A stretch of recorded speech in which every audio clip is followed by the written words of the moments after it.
یہ سورہ مائدہ کی آیت نمبر 20 سے آیت نمبر 26 تک ہیں جو آیتیں ہیں وہ تلاوت کی گئی ہیں، ان کا ترجمہ یہ ہے، اور اس وقت کا دھیان کرو جب موسیٰ نے اپنی قوم سے کہا تھا کہ اے میری قوم، اللہ کی اس نعمت کو یاد کرو جو اس نے تم پر نازل فرمائی ہے، کہ اس نے تم میں نبی پیدا کیے، تمہیں حکمران بنایا اور تمہیں وہ کچھ عطا کیا جو تم سے پہلے دنیا جہان کے کسی فرد کو عطا نہیں کیا تھا۔ اے میری قوم، اس مقدس سرزمین میں داخل ہو جاؤ جو اللہ نے تمہارے واسطے لکھ دی ہے، اور اپنی پشت کے بل پیچھے نہ لوٹو، ورنہ پلٹ کر نامراد ہو جاؤ گے۔ وہ بولے، اے موسیٰ، اس ملک میں تو بڑے طاقتور لوگ رہتے ہیں، اور جب تک وہ لوگ وہاں سے نکل نہ جائیں ہم ہرگز اس میں داخل نہیں ہوں گے۔ ہاں، اگر وہ وہاں سے نکل جائیں تو بے شک ہم اس میں داخل ہو جائیں گے۔ جو لوگ خدا کا خوف رکھتے تھے ان میں سے 2 مرد جن کو اللہ نے اپنے فضل سے نوازا تھا، وہ بول اٹھے کہ تم ان پر چڑھائی کر کے شہر کے دروازے میں گھس تو جاؤ، جب گھس جاؤ گے تو تم ہی غالب رہو گے، اور اپنا بھروسہ صرف اللہ پر رکھو اگر تم باقی صاحب ایمان ہو۔ وہ کہنے لگے، اے موسیٰ، جب تک وہ لوگ اس ملک میں موجود ہیں ہم ہرگز اس میں قدم نہیں رکھیں گے۔ اگر ان سے لڑنا ہے تو بس تم اور تمہارا رب چلے جاؤ اور ان سے لڑو، ہم تو یہیں بیٹھے ہیں۔ موسیٰ نے کہا، اے میرے پروردگار، سوائے میری اپنی جان کے اور میرے بھائی کے کوئی میرے قابو میں نہیں ہے۔ اب آپ ہمارے اور ان نافرمان لوگوں کے درمیان الگ الگ فیصلہ کر دیجیے۔ اللہ نے کہا، اچھا، تو وہ سرزمین ان پر 40 سال تک حرام کر دی گئی ہے، یہ اس دوران زمین میں بھٹکتے پھریں گے۔ تو اے موسیٰ، اب تم بھی ان نافرمان لوگوں پر ترس مت کھانا۔ ان آیات میں اللہ تبارک و تعالی نے بنی اسرائیل کے ایک انتہائی غلط رویے کا ذکر فرمایا ہے۔ پیچھے فرمایا گیا تھا کہ ان سے یہ عہد لیا گیا تھا، میثاق لیا گیا تھا کہ جو کچھ بھی اللہ تبارک و تعالی نے حکم دیا ہے ہم اس کی پابندی کریں گے، لیکن انہوں نے اس عہد کو جگہ جگہ پر توڑا تھا۔ یہاں جس واقعے کا ذکر ہے اس کا خلاصہ یہ ہے کہ یہ بنی اسرائیل در حقیقت حضرت یعقوب علیہ السلام کی اولاد تھے۔ یعقوب علیہ السلام کا دوسرا نام اسرائیل ہے، اور ان کا اصل وطن حضرت یعقوب علیہ السلام کا کنعان تھا، جو فلسطین کا ایک حصہ ہے۔ وہیں پر حضرت یعقوب علیہ السلام تشریف فرما تھے، لیکن جب حضرت یوسف علیہ السلام مصر آ گئے اور اللہ تعالیٰ نے ان کو مصر کی سلطنت عطا کی، تو انہوں نے اپنے والد کو، والدین کو اور سارے بھائیوں کو اپنے پاس مصر میں بلا لیا تھا۔ چنانچہ اس وقت سے حضرت یعقوب علیہ السلام کی اولاد مصر میں بس رہی تھی۔ یہ چونکہ فلسطین کا علاقہ چھوڑ کر آ گئے تھے تو اس دوران اس فلسطین کے اوپر مختلف لوگوں کا تسلط ہوتا رہا، اور ادھر بنی اسرائیل بعد میں فرعون کے ظلم و ستم کا نشانہ بنے۔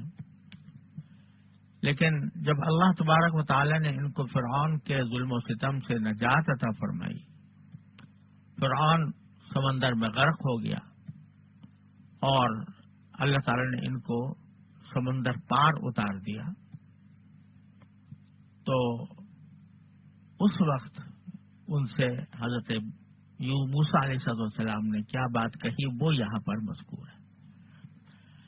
اس وقت یہ بات فرمائی کہ اللہ تعالیٰ نے تمہیں فرعون کی غلامی سے نجات دے دی ہے اور تمہارا اصل وطن فلسطین ہے، تو تم بجائے اس کے کہ جا کر دوبارہ مصر میں آباد ہو، تو اللہ تعالیٰ کا حکم یہ ہے کہ تم اپنے اصلی مقام پر پہنچ جاؤ، اور وہ فلسطین ہے۔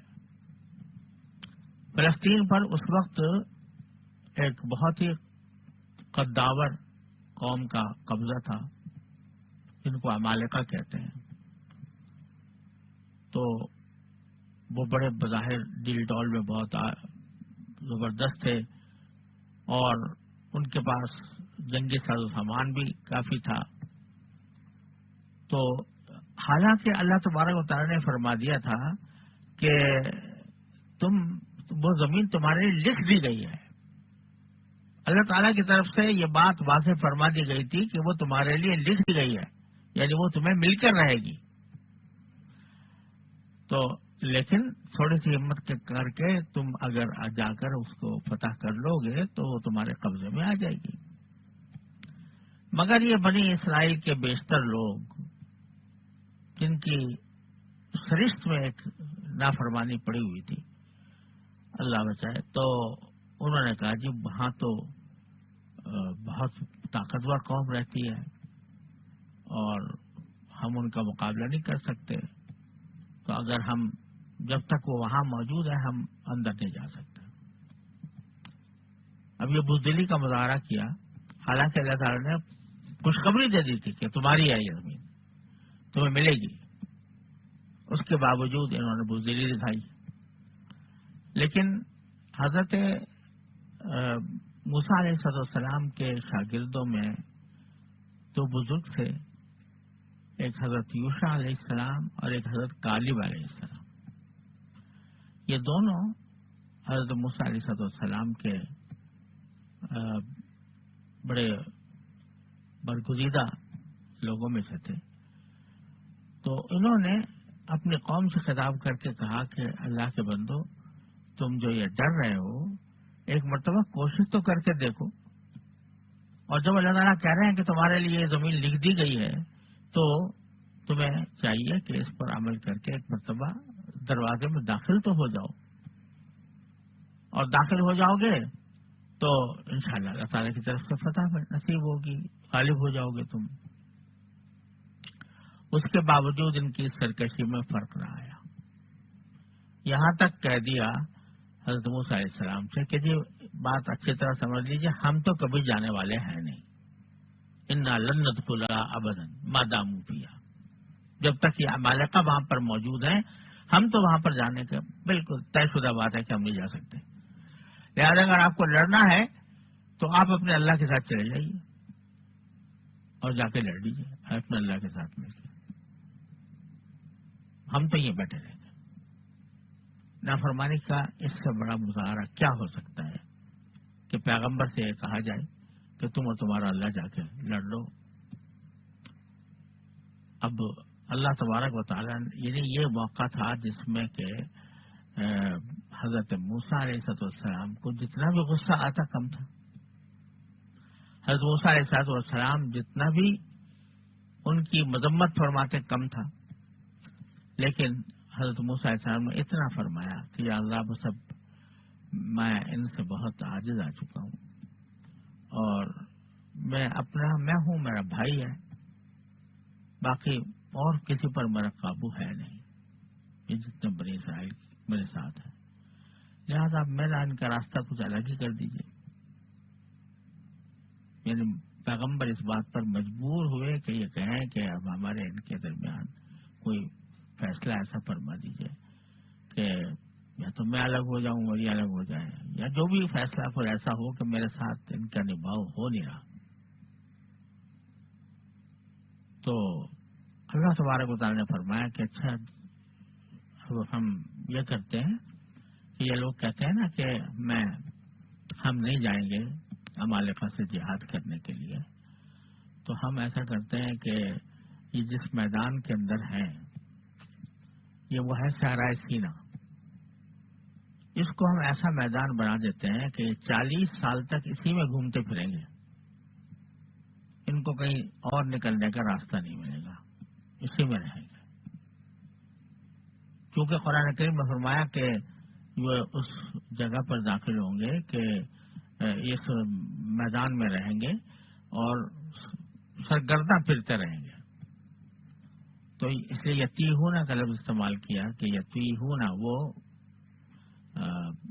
حیران پریشان سرگرداں رہیں گے اسی زمین کے اندر، اسی لیے اس کو بعد میں میدان تیہ کہا جاتا ہے. اصل میں وہ صحرائے سینا تھا. تو اب ذرا تھوڑا سا اس کا ترجمہ کے ساتھ ان آیات کو دوبارہ دیکھتے ہیں. وَإِذْ قَالَ مُوسَىٰ لِقَوْمِهِ، جب اس وقت کو یاد کرو کہ جب موسیٰ نے اپنی قوم سے کہا تھا، یعنی بنی اسرائیل سے کیا کہا تھا کہ یا قوم اذکروا نعمت اللہ علیکم. اصل تو جہاد کی دعوت دینی مقصود تھی کہ تم جہاد کے لیے چلو میرے ساتھ، اس فلسطین کو آزاد کرانے کے لیے میرے ساتھ جہاد پر چلو. لیکن تمہید یہ باندھی تاکہ معلوم تھا کہ یہ لوگ جو ہیں یہ سرکش قسم کے لوگ ہیں، تو تمہید باندھی اذکروا نعمت اللہ علیکم، تم اللہ کی نعمت کو اپنے اوپر جو ہوئی ہے اس کو ذرا یاد تو کرو. کس طرح ہم نے اللہ تعالیٰ نے تمہیں فرعون کے ظلم و ستم سے نجات دی، کس طرح فرعون کو غرق کیا، کس طرح تمہارے لیے دریا میں راستہ پیدا کیا، کس طرح تمہیں پار اتارا. اور اذ جعل فیکم انبیاء، اور تمہارے اندر انبیاء پیدا کیے. حضرت یعقوب علیہ السلام تمہارے جد امجد وہ نبی تھے، حضرت یوسف علیہ السلام نبی تھے، اور ان کے بعد حضرت موسیٰ علیہ السلام اور ان کے ساتھ یوشع علیہ السلام، کالب علیہ السلام، یہ سب تمہارے درمیان پیدا کیے انبیاء. ایک نعمت یہ کہ ان سے نجات دی، دوسرے تمہیں انبیاء کا ساتھ عطا کیا.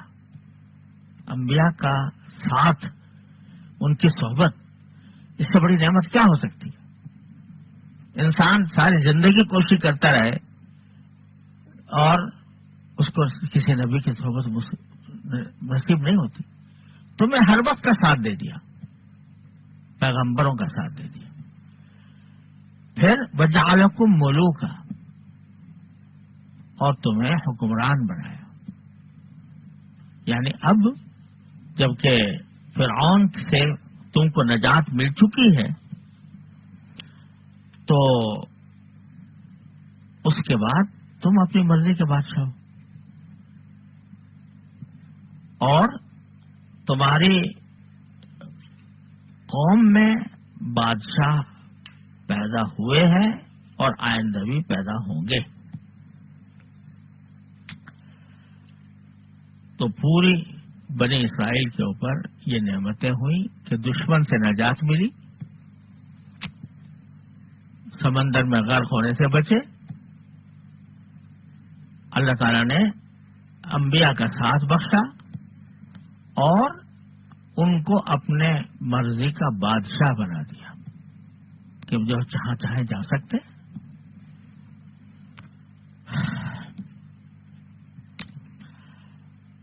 اور فرمایا کہ وہ آتاکم ما لم یؤت احدا من العالمین، اور تمہیں وہ چیزیں عطا فرمائیں جو سارے دنیا جہان میں کسی کو بھی نہیں دی تھی اللہ نے. کیا چیز ہے؟ کہ آج تک کسی کے لیے اللہ تعالیٰ نے سمندر نہیں پھاڑا تھا، تمہارے لیے پھاڑا. آج تک کسی کو اتنا زبردست جابر بادشاہ سے اتنی آسانی کے ساتھ نکالنے کا راستہ اللہ تعالیٰ نے پیدا نہیں کیا تھا کسی اور کے لیے، ہمارے لیے کیا. تو آتاکم ما لم یأت احد من العالمین. اور فرمایا کہ یہ ساری تمہید بنانے کے بعد کہ اللہ تعالیٰ کی نعمتوں کو یاد کرو اور نعمتوں کی قدر کرو. اب قدر کرتے ہوئے اب میں تم سے کہتا ہوں کہ یا قوم ادخلوا الارض المقدسۃ التي كتب اللہ لكم، اے میرے قوم اس زمین میں داخل ہو جاؤ جو مقدس زمین ہے. اس سے مراد فلسطین اور بیت المقدس وغیرہ کا علاقہ. اس مقدس سرزمین میں داخل ہو جاؤ جو اللہ نے تمہارے لیے لکھ دی ہے. کتب اللہ لکم، پہلے سے ان کو بتا دیا کہ تمہارے مقدر میں اللہ نے لکھ دی ہے، یہ تم اس کے وارث بننے والے ہو، اس میں داخل ہو جاؤ یعنی جہاد کے لیے. اب یہاں حضرت موسیٰ علیہ السلام نے براہ راست یہ نہیں کہا کہ بھائی چلو جہاد کو چلو، یہ نہیں کہا کہ چلو بھائی لڑائی لڑیں گے، جنگ کریں گے، بلکہ اس کا جو نتیجہ ہونا تھا اس کو بیان فرمایا کہ داخل ہو جاؤ اس زمین میں جو کہ مقدس ہے اور تمہارے لیے اللہ نے لکھ دی ہے. یعنی وہ جہاد جو ہوگا وہ تو ایک ذریعہ ہوگا، لیکن اصل مقصد، اصل نتیجہ اس کا یہ ہوگا کہ تم مرض مقدس میں داخل ہو جاؤ گے. وَلَا تَرْتَدُّوا عَلَىٰ أَدْبَارِكُمْ، اور تم اب الٹے پاؤں پیٹھ کی طرف نہ لوٹو. یعنی اللہ نے تمہیں ایمان کی دولت دے دی ہے اور انبیاء کا ساتھ عطا فرمایا ہے، تو اب لوٹ کر تم کفر کی طرف نہ جاؤ کہ تم اگر یہ کرو گے تو گویا ایک طرح سے کفر اور اللہ تعالیٰ کے احکام سے نافرمانی کر رہے ہوگے. یہاں قرآن کریم نے زمین کا لفظ استعمال کیا الارض المقدسہ. تو اس ارض مقدسہ سے کیا مراد ہے؟ تو یوں تو اس کے بارے میں مختلف اقوال ہیں کہ اس سے مراد فلسطین ہے. بعض حضرات نے یہ فرمایا ہے کہ اس فلسطین کی حدود یہ ہیں کہ اریحہ کے شہر کو جو نہر اردن اور بیت المقدس کے درمیان دنیا کا قدیم ترین شہر تھا اور آج تک موجود ہے، اس کو ارض مقدسہ قرار دیا گیا. اور بعض روایات میں ہے کہ اس شہر کے 1000 حصے تھے، ہر حصے میں ہزاروں باغات تھے. اور بعض حضرات نے یہ بھی فرمایا کہ ارض مقدسہ سے مراد دمشق، فلسطین اور بعض کے نزدیک اردن بھی اس میں داخل ہے. اور حضرت قتادہ فرماتے ہیں کہ ملک شام پورا ارض مقدس ہے. اللہ تبارک و تعالی نے اس کو مقدس کس طرح بنایا کہ در حقیقت یہ حضرت ابراہیم علیہ السلام جب یہاں پر تشریف لائے تو ایک روایت میں آتا ہے، تفسیر ابن کثیر وغیرہ میں مذکور ہے کہ اللہ تبارک و تعالی نے حضرت ابراہیم علیہ السلام سے یہ فرمایا تھا کہ ابراہیم یہاں سے آپ جہاں تک نظر ڈالو، جہاں تک آپ کی نظر پہنچے گی ہم نے اس کو ارض مقدس بنا دیا. یہ لبنان کے پہاڑ پر چڑھے ہوئے تھے ابراہیم علیہ السلام، اور اس وقت اس روایت کے مطابق اللہ تعالیٰ نے یہ فرمایا. تو در حقیقت اس ارض کو، جو اس زمین کو جو مقدس کہا گیا ہے، تو حضرت ابراہیم علیہ السلام کے یہ کئی عمل بھی ہو سکتا ہے جو اللہ تعالیٰ کے حکم سے کیا گیا، تو نظر دوڑائی جہاں تک گئی تو وہ ساری ارض مقدس بن گئی. اور دوسری وجہ یہ ہے کہ اس کو ارض مقدس قرار دینے کے بعد اللہ تبارک و تعالیٰ نے یہاں انبیاء کرام علیہ السلام کو پے در پے مبعوث فرمایا. ان انبیاء کرام کی تعداد بھی یقینی طور پر بتانا مشکل ہے. بعض حضرات نے فرمایا کہ 1000 انبیاء کرام تشریف لائے ہیں اس سرزمین میں، بعض نے اس سے زیادہ کی تعداد بیان کی ہے، بعض نے 1 لاکھ کہی ہے. تو مختلف تعدادیں بیان کی ہیں، لیکن وہ سب اندازے ہیں، روایات ہیں، لیکن اللہ تعالیٰ ہی جانتے ہیں کہ کتنے انبیاء کرام آئے. چنانچہ حضرت موسیٰ علیہ السلام تو تھے ہی، اس کے بعد حضرت یوشع علیہ السلام، حضرت کالب علیہ السلام، حضرت حزقیل علیہ السلام، حضرت حزقیہ علیہ السلام، سارے انبیاء کرام بنی اسرائیل کے یہیں پر مبعوث ہوئے.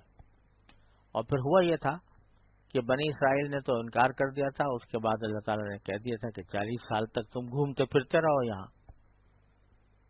لیکن بعد میں جب حضرت موسیٰ علیہ السلام کی وفات بھی وہیں میدان طیب میں ہوئی، تو جب حضرت موسیٰ علیہ السلام کی وفات ہو گئی، پھر حضرت ہارون علیہ السلام کی وفات ہو گئی، تو حضرت موسیٰ علیہ السلام کے جو شاگرد تھے حضرت یوشع علیہ السلام، اللہ تعالیٰ نے ان کو نبی بنایا، اور انہوں نے جہاد شروع کیا فلسطین کے خلاف، فلسطین کے عمالقہ کے خلاف.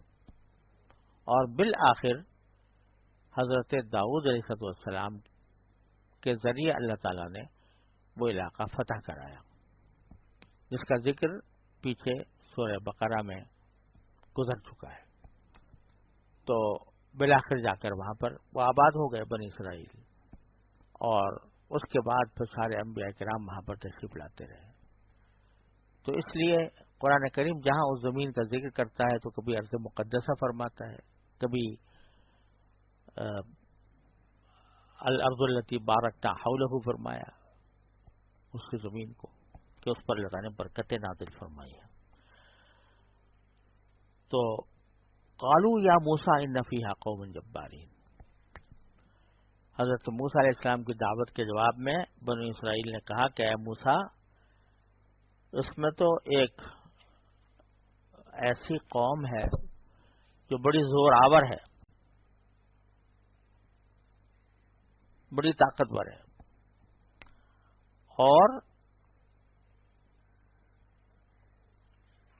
لن ندخلها حتى وإنا لن ندخلها حتى يخرجوا منها، ہم تو ہرگز داخل نہیں ہوں گے اس زمین میں جب تک کہ یہ لوگ نکل نہ جائیں اس سے.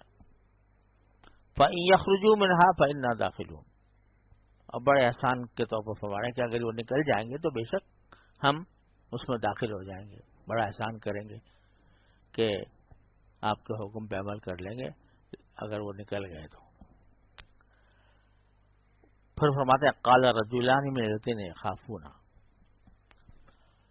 اس پر جن لوگوں کے دل میں خدا کا خوف تھا ان میں سے دو آدمیوں نے کہا. دو آدمیوں میں سے مراد کون ہے؟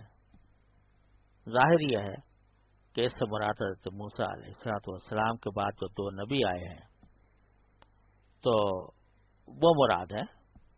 اور لگتا یہ ہے کہ ایک تو حضرت یوشع علیہ السلام حضرت موسیٰ علیہ السلام کے بڑے وفادار ساتھی تھے، اور دوسرے حضرت کالب علیہ السلام کے بارے میں بھی یہی پتہ چلا ہے جو حضرت یوشع علیہ السلام کے بعد نبی بنے. تو ان دونوں نے کہا، ان کو غیرت آئی کہ سارے لوگ پیغمبر کی بات کو اس طرح ٹھکرا رہے ہیں، تو انہوں نے کہا کہ ادخلوا علیہم الباب، ارے دروازے تک تو چلے چلو، یعنی اگر اندر گھسنے سے تمہیں ڈر لگ رہا ہے تو کم از کم دروازے تک تو پہنچ جاؤ.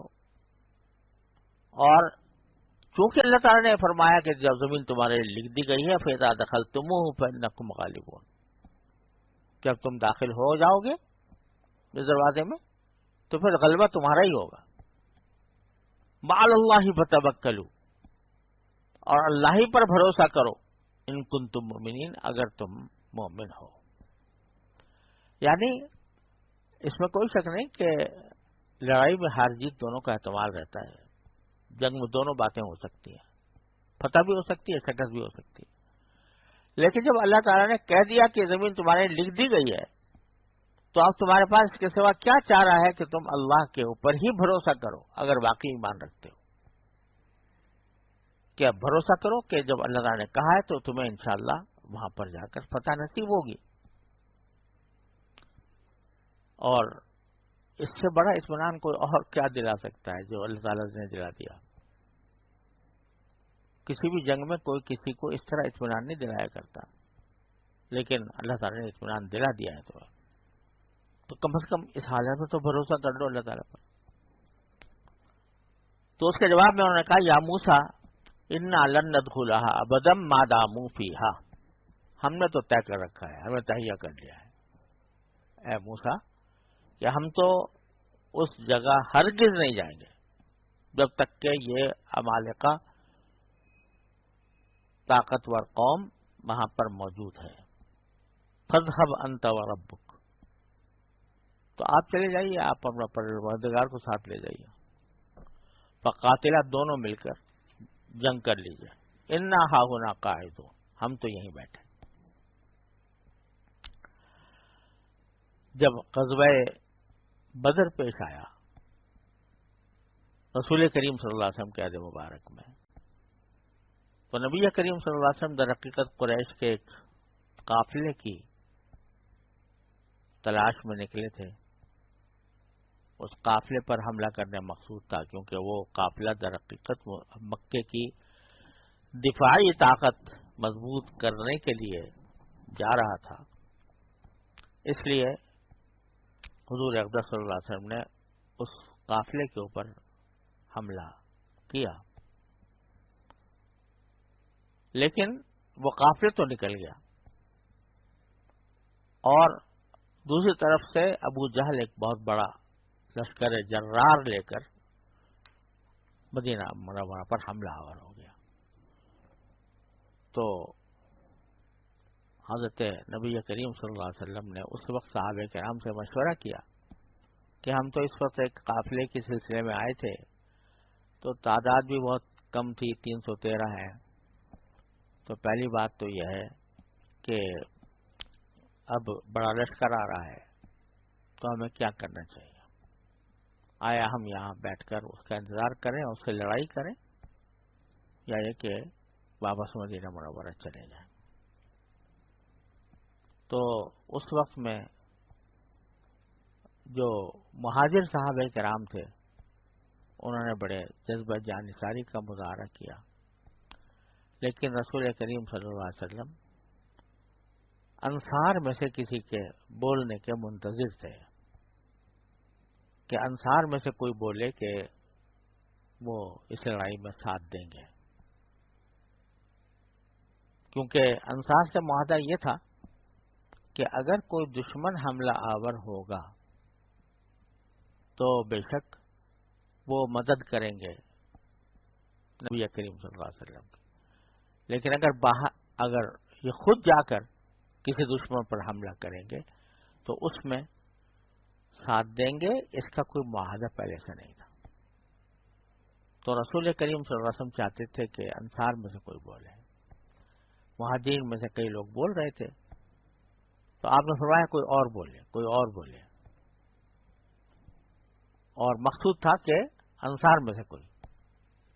تو اس موقع پر حضرت سعد کھڑے ہوئے اور انہوں نے یہ فرمایا کہ یا رسول اللہ، آپ نے ہم بنی اسرائیل کی طرح نہیں ہیں کہ آپ سے یہ کہہ دیں کہ اذهب انت وربک فقاتلا انا هاهنا قاعدون۔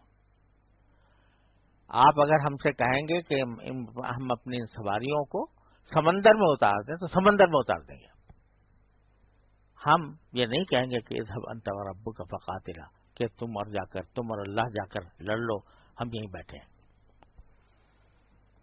بہرحال بنی اسرائیل نے یہ انتہائی گستاخانہ جواب دے دیا، تو اس پر حضرت موسیٰ علیہ السلام نے فرمایا رب انی لا املک الا نفسی باقی، اے میرے پروردگار، میں کوئی قابو نہیں رکھتا مگر اپنی جان پر اور اپنے بھائی کی جان پر۔ فافرق بیننا وبین القوم الفاسقین،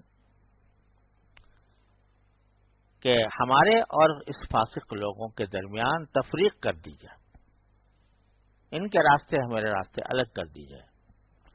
حضرت عبداللہ بن عباس رضی اللہ تعالیٰ عنہ اس کی تفسیر میں فرماتے ہیں کہ اس کا مطلب یہ تھا کہ جس سزا کے یہ لوگ مستحق ہیں ان کو وہ سزا دے دی جائے، اور ہم دونوں جس صورتحال کے مستحق ہم کو وہ عطا فرما دیا جائے.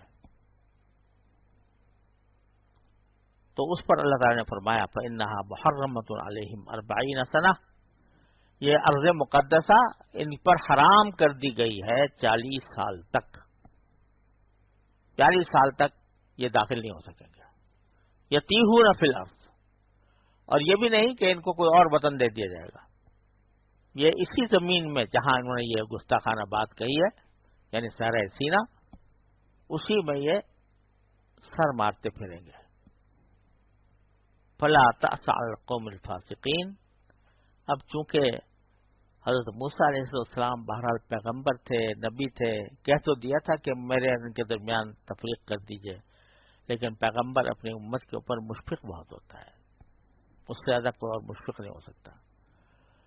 تو خیال تھا کہ جب ان کو یہ سزا دی جائے گی کہ یہ میدان تیہ میں گھومتے پھریں گے اور کہیں باہر نہیں نکل سکیں گے، تو شاید اس پر موسیٰ علیہ السلام کو افسوس ہوگا کہ میرے کہنے سے ان کو یہ سزا مل گئی. تو اللہ تعالیٰ نے یہ بھی فرما دیا آخر میں کہ فلا تأس علی القوم الفاسقین. تو اب ان نافرمانوں کے اوپر کوئی افسوس نہ کرنا.